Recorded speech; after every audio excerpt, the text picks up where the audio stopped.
कि गुरु के पास बुल्ला साहब को क्या हुआ। अच्छा, बुल्ला साहब को नामदान पहले मिला कि दीप्ति दृष्टि पहले हुआ? इतने पुराने आप लोग नामदानी सत्संग है, पहले उसको नामदान मिला कि पहले गुरु की दया मिल गया? वो जैसे कुएं में गिरा, लकड़ी को ऊपर टांग दिया। जब गुरु जी का शाम हुआ, जब बुल्ला साहब नहीं आए आश्रम पे, उनका काम था लंगर में लकड़ी लाना, सेवा करना। और उसी लकड़ी से क्या होता था, खाना बनता था, लंगर में भोजन बनता था, भंडारे में पूरे आश्रमवासी खाते थे। लेकिन बेचारे जब जा रहे थे लकड़ी काटने, तो आंधी तूफान आ गया, अब उसी कुएं में गिर गए। अब जैसे गिरे कहा कि लकड़ी गिर जाएगा, जल्दी निकाल करके दीवार पर ऐसे खड़ा करके इतना पानी में खड़े रहे।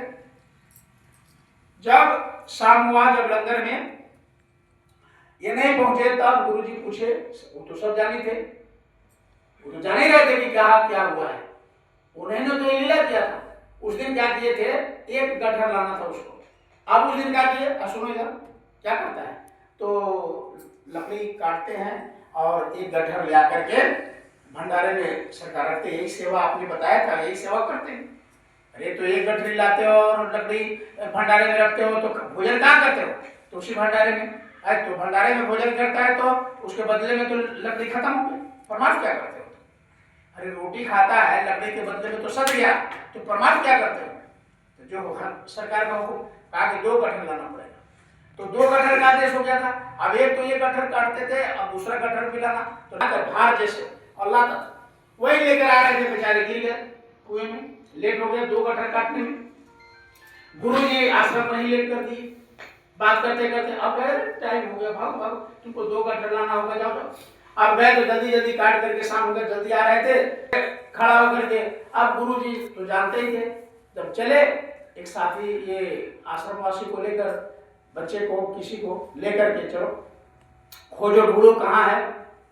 तो जैसे आवाज लगाया, कहा कि जब करीब आए तो बोले कि आवाज लगाओ, तो बोला तो कहाँ सरकार, इधर गिरे हुए हैं कुएं में है। तो कहा कि कुएं में क्या कर रहा है? कहा कि सरकार आ रहे थे, पांव फिसल गया, आंधी तूफान में बिजली चमक रहा था, बारिश, जल्दी भागते भागते आए, पता नहीं चला गिर। तो कहा कि तो लकड़ी क्यों रखे हो, छोड़ो लकड़ी, निकलो तुम, पहले इतना पानी में तुम मर जाओगे ठंडे में, निकलो। आगे सरकार पहले लकड़ी निकलेगा तब बुला निकलेगा। अरे छोड़ो लकड़ी की बात, पहले तुम निकलो, इतने समय से पड़े हो, अरे तुम्हारा तबीयत खराब हो जाएगा, ये हो जाएगा। अगर हम लोग रहते तो क्या करते, हम लोग कहते कि जल्दी निकालिए, लकड़ी चूल्ही बाहर में जाए, हम मर जा रहे हैं पानी में, हम पानी में मर रहे हैं। लेकिन बुला को लाख करते रह गए गुरु जी, निकलो कहा नहीं, जब तक लकड़ी नहीं निकलेगा बुला नहीं निकलेगा, पहले लकड़ी निकलेगा, हमारे निकलने से क्या होगा? अरे लकड़ी निकलेगा तो लंगर में भोजन बनेगा, सब हमारे आश्रमवासी भाई बहन खाएंगे। अगर लकड़ी भी गया तो गैरहाजिरी लग जाएगा, हमारे यानी गैरहाजिरी लग जाएगा आज हमारे ड्यूटी में कि हमने लकड़ी नहीं पहुंचा सका और सारे आश्रमवासी भूखे रह गए। इसलिए गुरु जी पहले लकड़ी निकलेगा, तब रस्सी नीचे किया, गट्ठर बनाया, लकड़ी को बांधा, बाहर निकल गया, तब बुला बाहर निकला। जब बाहर निकला तो गुरु ने कहा कि अब हम तुम पर बहुत खुश हैं। ये वचन जो आपने सुना ना, गुरु मेहरबान तो चेला पहलवान। गुरु अगर मेहरबान हो गया तो चेला पहलवान है, कोई दुनिया का ताकत उसको हिला नहीं सकता है। आप जब बाहर बुला करके बैठो, गुरु जी कहा मांगो, आज जैसे मांग ले, जो चीज मांगो, आज कहो तो ब्रह्मांड पूरा तुम्हारे अंदर हम कर दे, जो मांगो पूरी दुनिया तुम्हारे बस, जो मांगो। तो कहा कि सरकार जब देने वाला है, जब खुश हो गए तो फिर हमको मांगना क्या है? सारी दुनिया बनाने वाला ही जब हम पर मेहरबान कर दिए, जब हमारा हो गए तो फिर मांगना क्या है? कुछ मांगना नहीं, आज तो तुमको मांगना ही पड़ेगा, कुछ भी मांगना पड़ेगा। तब उन्होंने कहा कि सरकार जब आप कह रहे हैं मांगना ही पड़ेगा, तो कहा कि तब एक ही चीज दे दीजिए। क्या दे दीजिए? क्या दे दीजिए कि आज के बाद कोई भी संत, कोई भी महापुरुष इस कलयुग के शिष्य को परीक्षा नहीं लेते। परीक्षा इस तरह से अगर लिया जाए तो एक भी जीव पास नहीं करेगा। पहले के संत पहले सेवा कराते थे, पहले रगड़ाई करते थे। जब पूरा नाम दान के लायक हो जाते थे तब जाकर के नाम दान बकसते थे, और जैसे नाम दान मिला कि बस काम हो जाता था। गुरु महाराज ने कितना भट्ट के नाम के लिए खाक छान लिए, तब इनको नाम दान मिला, तब इनका काम हो गया। लेकिन हम लोग ने नाम दान के लिए कितना भटके, कितना लंगोटी लगाए, कितने सेवा किया, कितना परमार्थी सेवा किया, कितना दिन इस संसार में भटके, कुछ नहीं। बस इधर ट्रेन पकड़े गए, बस नाम मिल गया बस। तो जो चीज आराम से मिलता है उसका कदर नहीं होता है। बहुत पहले रगड़ाई करवाते थे, नाम दान पहले नहीं मिलता था। पहले गुरु महाराज भी कहते थे, पुराने सत्संगी बैठे हैं, गुरु महाराज कहते थे कि पहले प्रेमियों को नाम दान मत दिलवाओ, आज नाम दान दिलवाने के लिए होड़ लगा नाम दान। अरे नाम दान लेकर तो क्या करोगे, क्या करोगे नाम दान लेकर? बहुत नामदानी को हम देख रहे हैं, उसको मौल ही याद नहीं है, उसका नाम नहीं याद है, कितना यहाँ से भाग गए। मैंने नाम पूछा, कितना भाग गए यहाँ से। किरण जी बेइज्जत कर देते हैं। अपने गुरु महाराज ने कहा, एक दिन गुरु महाराज ने क्या कहा, एक दिन गुरु महाराज ने मन से कहा मथुरा कि देखो मैं तुम्हारे आश्रम का आधा टुकड़ा खाता हूं, तुम्हारे आश्रम का मैं आधा टुकड़ा खाता हूं, और वो भी तुम्हारे इस आश्रम पर खेत में, इसके खेत में बैगन का सब्जी के खेत में दौड़ करके और उतना का पसीना निकालता हूँ, उतना मेहनत मैं कर देता हूँ। तुम्हारा जो तुम्हारे भंडारे का खाता हूँ आधा रोटी, मैं उतना सेवा करता हूँ। गुरु महाराज का है, जो गुरु महाराज ने अपना स्वयं बनाया आश्रम, स्वयं गुरु महाराज ने खड़ा किया, अकेले थे गुरु महाराज ने, क्योंकि इनके गुरु ने कहा था कि बच्चे मेरे दौलत को पूरे हिंदुस्तान में जन जन तक बांट देना। तो गुरु महाराज ने कहा कि मैं अकेला था, मेरे साथ कोई नहीं था, तो मैं गुरु महाराज के आदेश को लेकर के उनके नाम दौलत को मैं बांटना शुरू किया। और आपने देखा होगा प्रेमियों के गुरु महाराज ऑक्सीजन बीमार जब पड़ने लगे लास्ट में, तो ऑक्सीजन नाक में लगा लगा करके गुरु महाराज ने मन से नाम दान करते थे। ऑक्सीजन सिलेंडर बगल में रहता था, फिर भी ना कहा कि जब तक सांस रहेगा तब तक गुरु का सेवा होता रहेगा, गुरु ने जो हुक्म दिया है, आदेश दिया है, उसका पालन होते रहेगा। और हम प्रेमी क्या करते हैं, हम प्रेमी जब चलते हैं, जब काफिला का, जब पूर्णिमा का, जब ये साप्ताहिक सत्संग का, तो पता नहीं कितने बार साप्ताहिक सत्संग छूट जाता है, कितने बार गुरु महाराज के शाकाहारी प्रचार छूट जाता है। तो आप क्या भक्ति करते हैं, ये जान लीजिए प्रेमियों, गुरु के वचन को जब तक हम सवार नहीं रखेंगे, गुरु के वचन को जब तक हम उसको उसके लिए कुर्बान नहीं होंगे, ये दिल दिमाग से निकाल दीजिए कि गुरु का वचन, गुरु का दया, गुरु का कृपा, और गुरु का यानी अंदर का वो दया हमारे और आपको मिल जाएगा। ये भ्रम को छोड़ देंगे कोई भी। आज तक एक भी इतिहास नहीं है कि गुरु के बिना उसका काम क्या हो गया।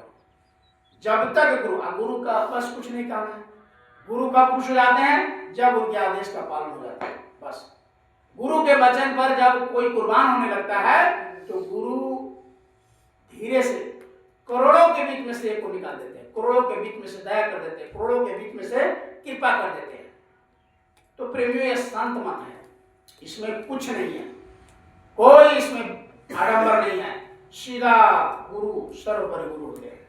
गुरु के वचन को आप अगर आपने एकदम उसके लिए मर मिटने के लिए अगर तैयार हो गए, फिर आपके पास कुछ कमी नहीं रहेगा। जो कहेंगे सो ही होगा, जो किया मनमाही, जो मन में इच्छा किया मनमाही, ये कहा कि दुर्लभ नहीं, मैं कोई चीज दुर्लभ आपके पास नहीं है, सब आपके सुलभ हो जाएगा। तो प्रेमियों मुख्य रूप से हमको ये देखना है, जैसे मीरा ने अपने गुरु के लिए क्या नहीं किया,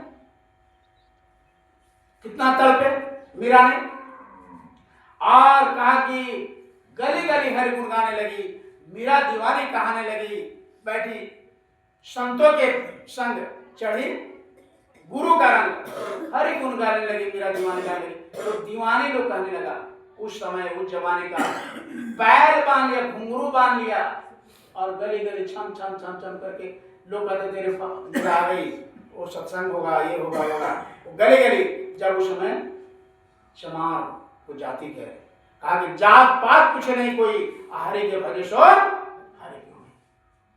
अगर कोई जात का हो, लेकिन अगर उस मालिक से प्रेम करता है, श्रद्धा करता है, केवट ने केवट किसको कहते हैं? मल्लाह को। जब भगवान राम पहुंचे, अब वहां पार किए, कहा कि केवट तुम ले लो, उतराई ले लो, खेवाई किराया। अब देखिए छोड़ जाता है, कहता है लोग छोड़ जाते, लेकिन दिल दिमाग कितना ऊंचा है। कहा कि नहीं सरकार, हिम्मत दीजिए, अरे भाई ले लो, तुम बाल बच्चे यहीं पर दिन रात रहते हो और आप यहीं पर, यानी इसी के लिए तुम रहते हो, इस पर उस पर कराने के लिए, तो तुमको चाहिए ना, ये थोड़ा चाहिए आपको, बाल बच्चे के लिए तो चाहिए। कहा कि सरकार ठीक है, लेकिन आप इसको रखिए, फिर हम ले लेंगे आपसे। जब नहीं माने तब उन्होंने कह दिया, क्या कह दिया? रामायण में है, रामचरितमानस में है। केवट ने कहा कि प्रभु, अरे आप हमारे घाट पर आए हैं, कितनी बड़ी बात कर दी, आज हमारे घाट पर आप आए हैं, हमने आपको क्या किया? नाव में बैठाया और उस पार कर दिया। ठीक उसी तरीके से जिस दिन हमारा ये शरीर छूटेगा और ये आत्मा आपके घाट पर जिस दिन आएगी, आप हमारे को आप भी पार कर दीजिएगा, सज जाएगा। हमने इस नदी को पार करा देंगे, आप भवसागर, हम छोटा नदी के खेवैया है, आप भवसागर के खेवैया। कितना बड़ा बात है। लोग कहा कि पढ़ा लिखा क्या होता है? पढ़ा लिखा तो रात दिन छूट देता है, रात दिन इधर का मामला उधर करते रहता है। पढ़ा लिखा भक्ति पढ़ने लिखने से नहीं होगा, भक्ति धनवान से नहीं होगा। भक्ति कौन करेगा? भक्ति करे कोई सूरमा जाति वर्ण कुल होए। भक्ति वही कर सकता है जिसके पास कोई मान अभिमान गुमान कुछ नहीं हो, दीनता धारण करे, दीन बन करके रहे। तो इसलिए प्रेमियों, जितने भी नामदानी हमारे भाई बहन हैं, आप मत ये सोच लीजिए कि नामदान हमको मिल गया तो मैं पार कर जाऊंगा। जब तक गुरु खुश नहीं होगा नहीं पार कर सकते। गुरु को खुश करना पड़ेगा। बल्ला साहब ने खुश किया, मीरा ने खुश की, इतने त्याग कर करके हम लोग में क्या त्याग है कि गुरु खुश होगा? इतवार छूट जाता है, सप्ताह के सत्संग छूट जाता है। आप संकल्प एक इतवार नहीं छूटे, हमारा एक भी शाकाहार प्रचार नहीं छूटे। और जो गुरु महाराज ने कहा है कि घर में बच्चे के साथ बैठ करके सुबह शाम करो, उस मालिक के लिए रोज तड़को उस घाट पर बैठ करके उसके सत्संगी का मतलब नहीं कि बंडी पहन ली, पगड़ी बांध ली, ये सत्संगी का मतलब नहीं है। सत्संगी वही है जो सत्संग का काम करता है, जो गुरु के वचन पर चलता है। गुरु महाराज ने कितने बार कहा कि सत्संगी कहलाओ मत, सत्संगी बनो। खाली हम हाँ सत्संगी है नहीं। तो भाई काम जब हम करेंगे तो गुरु। अच्छा, राम ने सबरी के पास गया कि सबरी ने राम के पास? केवट ने राम के पास गया कि राम ने केवट के पास गया? आप देखिए, इतिहास है, भक्त नहीं गया, भगवान ने भक्त के पास आया है। अपने को खुद ही को कर बुलंद इतना कि खुद खुदा पूछे तुम्हारी राजा क्या है, यानी तुम्हारी क्या इच्छा है, अपने को ऐसा बनाए। हम जब अपने को ऐसा बना लेंगे तो हमारे गुरु मेरे पास कहीं दूर नहीं और दया कृपा हो। इसलिए प्रेमियों,